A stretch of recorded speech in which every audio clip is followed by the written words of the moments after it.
Hello students, मैं उदय सिंह एक बार फिर से आपके साथ हाजिर हूँ अपना नया टॉपिक लेकर। और हम पढ़ रहे थे समझौतावादी विचारकों को। मैंने आपको हॉब्स, लॉक इन दोनों के बारे में बता दिया था। आज मैं आपको पढ़ाने वाला हूँ हॉब्स का नहीं, रूसो का चैप्टर, जो तीसरा हमारे समझौतावादी विचारक हैं।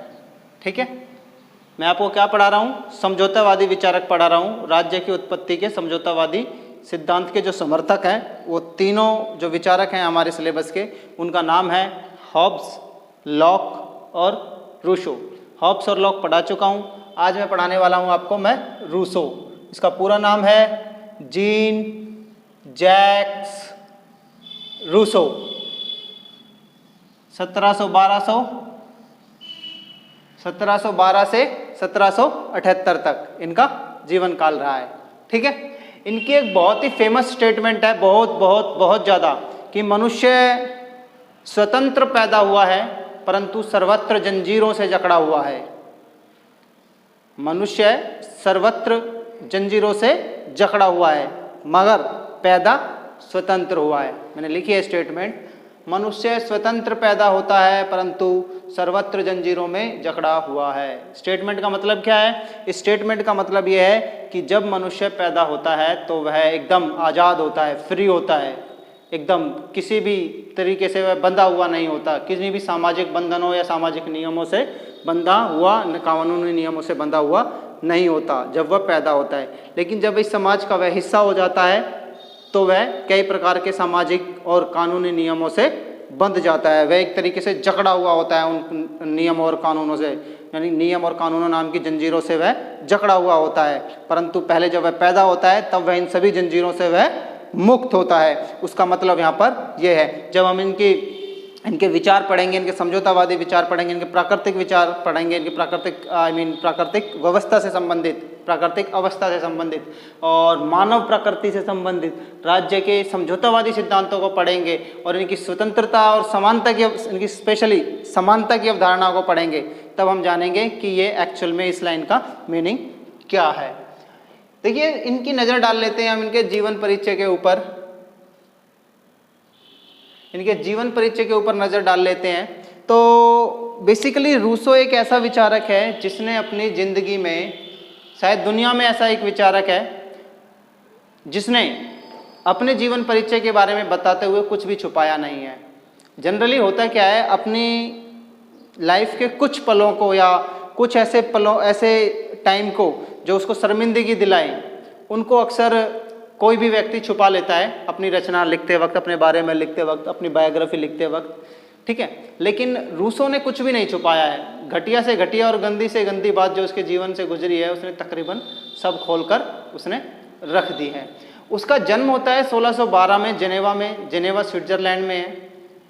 और स्विट्जरलैंड में गणतंत्र ही रहता है, वहाँ पे राजतंत्र कम रहता है, गणतंत्र रहता है। वहाँ वो पैदा होता है जब उसकी माँ मर जाती है, क्योंकि प्रसव अवस्था में ही जब उसका जन्म हो रहा होता है, उसकी माँ उसको जन्म देते वक्त ही उसकी माँ मर जाती है। उसके जो पिताजी होते हैं, हालांकि कहने को तो मैकेनिक होते हैं, घड़ी वड़ी ठीक करते हैं और काफ़ी ज़्यादा अच्छे मैकेनिक होते हैं, मगर वो काम धंधा नहीं करते। जनरली ऐसे ही इधर उधर घूमते रहते हैं और कैरेक्टर लेस भी होते हैं, कभी इस औरत के पास कभी उस औरत के पास, ऐसे घूमते फिरते रहते हैं। तो ऐसी स्थिति में उनका जो बेटा था, यानी कि रूसो था, उसका जीवन भी अस्त व्यस्त हो गया। क्यों? क्योंकि पिताजी का कोई ठिकाना पता नहीं, तो उसको पढ़ाई लिखाई कौन तरीके से, तो उनकी व्यवस्थित शिक्षा भी नहीं हो पाई इस वजह से ठीक ठाक। एवे जो पढ़ लिया, जो टैलेंट था उसी टैलेंट के बेस पे थोड़ा बहुत कर लिया जो कर लिया, लेकिन कोई व्यवस्थित उनकी एजुकेशन भी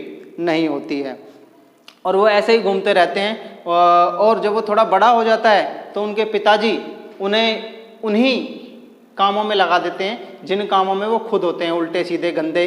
जितने भी धंधे वो करते हैं वैसे ही काम इससे भी वो करवाते हैं। और ये कार्यक्रम इसका शुरू होता है जब ये करीब 15-16 साल की उम्र के आसपास का होता है, 16 साल के आसपास का, जब ये ऐसे ही उल्टे सीधे कामों में लग जाता है। अपने पिताजी की तरह ही ये भी कैरेक्टरलेस बन जाता है, कभी यहाँ मुँह मारा, कभी वहाँ मुँह मारा, कभी यहाँ गया, कभी वहाँ गया, इसका भी कोई पता ठिकाना नहीं था।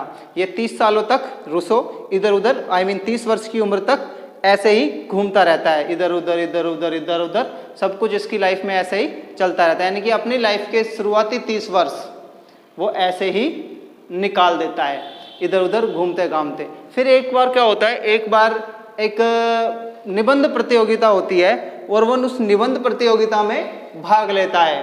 ठीक है, तो ये निबंध प्रतियोगिता जो होती है 1749 में होती है और इस प्रतियोगिता में वह भाग लेता है। और इस प्रतियोगिता का जो विषय होता है, निबंध प्रतियोगिता होती है, उसमें ये निबंध लिखता है। और निबंध प्रतियोगिता का जो शीर्षक होता है वो ये होता है, इसका जो शीर्षक था, विज्ञान तथा कला की प्रगति ने नैतिकता को भ्रष्ट करने में योगदान दिया है अथवा उसको विशुद्ध किया है।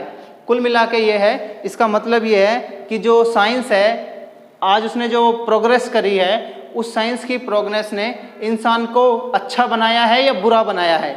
आई मीन जो इंसान है उसकी नैतिकता को बढ़ावा दिया है या उसको और करप्ट कर दिया है, भ्रष्ट कर दिया है। इस बारे में, इस विषय में वह बात करता है। इस टॉपिक पर वह एक निबंध लिखता है और इस निबंध में वह विचार देता है कि विज्ञान ने मानव को और ज़्यादा भ्रष्ट बना दिया है।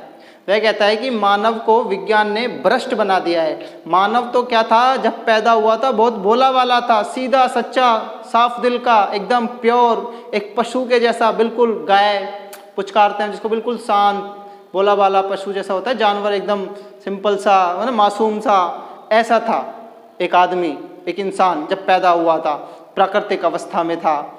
आई मीन प्राकृतिक अवस्था में था जब ऐसा था। ये तो साइंस ने जैसे जैसे तरक्की करी है, कला ने जैसे जैसे तरक्की करी है, उसके साथ साथ आदमी के हाव भाव बदले हैं, आदमी का स्वभाव बदला है और आदमी का नेचर बदला है और वह अच्छे से घटिया होता चला गया, अच्छे से घटिया होता चला गया। तो कहने का मतलब यह है कि उसने अपने उस निबंध में साइंस और कला की प्रगति से व्यक्ति के नैतिक पतन की बात करी है और इस बात से उसे उसका जो निबंध था वो बेस्ट निबंध बन गया और उसे प्रतियोगिता में जीत हासिल हुई और उसे इनाम भी मिल गया। ये बात है 1749 की निबंध प्रतियोगिता उसने जीत ली, जिसका टॉपिक था विज्ञान तथा कला की प्रगति ने नैतिकता को भ्रष्ट करने में योगदान दिया अथवा उसकी विशुद्धि में योगदान दिया। तो ये कह रहा है कि नैतिकता के पतन में योगदान दिया है साइंस और कला ने। तो इस बात से उसे प्राइज मिल जाता है और वो प्राइज ले लेता है। और प्राइज लेने के बाद वो ऐसा नहीं है कि बहुत ज़्यादा अमीर लोगों के साथ बैठना उठना स्टार्ट कर देता, नहीं, उल्टा गरीब लोगों के साथ ही उठना बैठना स्टार्ट करता है और अपनी क्या नाम है, एक ऐसे ही किसी लेडी से, अनपढ़ अशिक्षित लेडी से के साथ वह रहने भी लग जाता है, उसी के साथ शादी या फिर जैसा ही कुछ रहने लग जाता है उसके साथ लिव इन में, और उसी के साथ ही काफ़ी दिनों तक रहता है और कोई खास बढ़िया कोई तरक्की नहीं करता और कोई खास बढ़िया चीज़ें, राइटिंग्स भी नहीं लिखता। इसके बाद फिर अचानक कई सालों बाद क्या नाम है 1754 में फिर दोबारा से वो एक निबंध लिखता है। 1754 में फिर दोबारा एक निबंध लिखता है, उसके दिमाग में फिर से एक एनर्जी सी आती है कि चलो फिर से कुछ लिखता हूँ मैं बढ़िया सा। तो 1754 में फिर से कुछ लिखता है और इस बार वो लिखता है, उसका टॉपिक जो होता है वो होता है असमानता की उत्पत्ति और उसकी आधारशिला। असमानता की उत्पत्ति, ध्यान रखना, असमानता की बात कर रहा हूं मैं, इनइक्वालिटी की, असमानता की। उस कहता है कि ओरिजिन उत्पत्ति कैसे हुई, असमानता की उत्पत्ति कैसे हुई और उसका बेस क्या है, उसकी आधारशिला क्या है। टॉपिक ये था, इस टॉपिक पे उसने लिखा 1754 में। और इस पे जो लिखा उसने बहुत ही ज़्यादा खतरनाक लिखा और इतना ज़्यादा बढ़िया लिखा कि वो जो पहला निबंध था जिसका विषय ये था, उससे भी अच्छा, उससे कहीं ज़्यादा अच्छा निबंध उसने इस बार लिखा, लेकिन उसे इस बार प्रतियोगिता में प्राइज नहीं मिलता है, वो प्रतियोगिता नहीं जीतता है। क्यों? क्योंकि उसने डायरेक्ट चोट कर दी किसके ऊपर, निजी संपत्ति के ऊपर।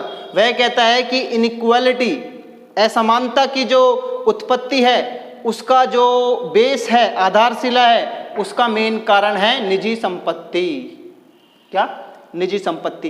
वह कहता है विषमता का मूल कारण निजी संपत्ति है। अब निजी संपत्ति के ऊपर डायरेक्ट चोट कर दिया उसने, तो जो प्राइज देने वाले हैं वो कौन है? वो खुद एक पूंजीपति हैं, निजी संपत्ति के मालिक हैं और निरंकुश राज, ये फ्रांस की बात है, निरंकुश राजतंत्र, ये फ्रांस में था इस टाइम जब इसने ये लिखा, तो फ्रांस में निरंकुश राजतंत्र था, तो वो कैसे एक्सेप्ट कर लेते इस चीज को। उन्होंने इसको प्राइज नहीं दिया, उसकी जगह किसी और को दे दिया, जबकि इसका टॉप का लेवल का इसका निबंध था, और जिसको ये प्राइज दिया उसका घटिया था, इससे तो बहुत घटिया था। इसका बेस्ट जो इसका था, इसकी जो निबंध था वो बहुत बढ़िया लेवल का था, इवन पिछले वाले से भी बहुत अच्छा लेवल का इसका निबंध था, लेकिन इसको फिर भी इनाम नहीं देते हैं। और जब इसको इनाम नहीं देते हैं तो ये बिल्कुल फेड अप हो जाता है और फिर से ही पूरी दुनियादारी से विरक्त हो जाता है। और इसके कुछ दिनों बाद 1762 में शायद ये पेरिस भी छोड़ देता है, फ्रांस भी छोड़ देता है, और खाना बदोश जंगलों में जैसे घूमने वाले लोग होते हैं वैसे ही घूमने फिरने लग जाता है, दुनियादारी से मोह भंग हो जाता है इसका, और ऐसे ही घूमता घूमता एक दिन यह 1778 में मर जाता है। ठीक है, तो ये था इसका जीवन परिचय के बारे में। अब बात कर लेते हैं हम इसकी बुक्स के बारे में। किसके बारे में? बुक्स के बारे में, इसकी किताबों के बारे में। ठीक है, या इसकी रचनाओं के बारे में। देखिए, एक रचना तो इसकी खुद यही है, ठीक है, दूसरी रचना इसकी एक ये है, ठीक है, और इसकी रचना पॉलिटिकल वे में 3 और इसकी जो बुक्स हैं वो पॉलिटिकल साइंस के अकॉर्डिंग बहुत ज़्यादा इंपॉर्टेंट हैं। एक है इसकी इमाइल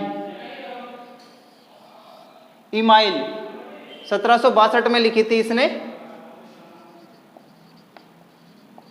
इमाइल शायद ऐसे है या ऐसा कुछ है,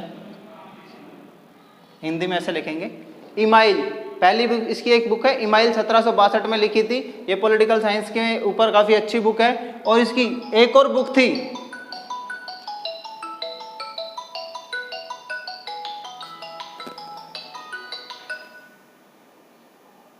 और इसकी एक और बुक थी, कौन सी? इसकी एक और बुक थी सोशल कॉन्ट्रैक्ट, जो कि बहुत ज़्यादा इंपॉर्टेंट बुक थी। सोशल कॉन्ट्रैक्ट पॉलिटिकल साइंस की, इसकी पॉलिटिकल साइंस के ऊपर लिखी हुई इसकी सबसे अच्छी बुक है। कौन सी? सोशल कॉन्ट्रैक्ट 1762 में। इसको हिंदी में कहते हैं सामाजिक समझौता। इस बुक में ही इसने बता रखा है कि राज्य की उत्पत्ति कैसे हुई, लोगों के बीच क्या समझौता हुआ, राजा के बीच क्या समझौता हुआ, किस प्रकार की सरकार बनाई जाएगी, इसके बारे में इसने वर्णन इसी बुक में अपना किया है, सामाजिक समझौता वाली बुक में किया है। इसके अलावा इसकी एक और बुक है जो पॉलिटिकल साइंस के लिए बहुत ही इंपॉर्टेंट है, वो है introduction to the political economy, यानी कि राजनीतिक अर्थशास्त्र का परिचय। Introduction to the political economy 1758, ये भी इसकी एक बेहतरीन बुक है जिसमें इसने राजनीतिक अर्थशास्त्र के बारे में लिखा है। तो ये 3 बुक हैं इसकी, जिसमें भी सबसे ज़्यादा बढ़िया बुक है इसकी पॉलिटिकल साइंस की दृष्टि से सोशल कॉन्ट्रैक्ट। बहुत फेमस बुक है इसकी, ये बहुत फेमस बुक है। सामाजिक समझौता याद रहे, अक्सर पूछी भी जाती है, रूसो की बुक सामाजिक समझौता। ठीक है, ये था इसकी बुक्स और सामाजिक इसकी जीवन के बारे में जो मैंने आपको बता दिया है। अब मैं आपको हॉब्स, लॉक और रूसो का एक तुलनात्मक अध्ययन कराऊंगा और आपको नोट्स भी प्रोवाइड कराऊंगा इसी आधार पर, जिस नोट्स को आपको लिखने हैं, और फिर इनका एक कंपैरेटिव मैं आपको एक लेक्चर दूंगा, सबका तुलनात्मक इसका एक अध्ययन कराकर एक लेक्चर भी आप सभी को मैं दूंगा। ठीक है, आज के लिए बस इतना ही काफ़ी है। Thank you.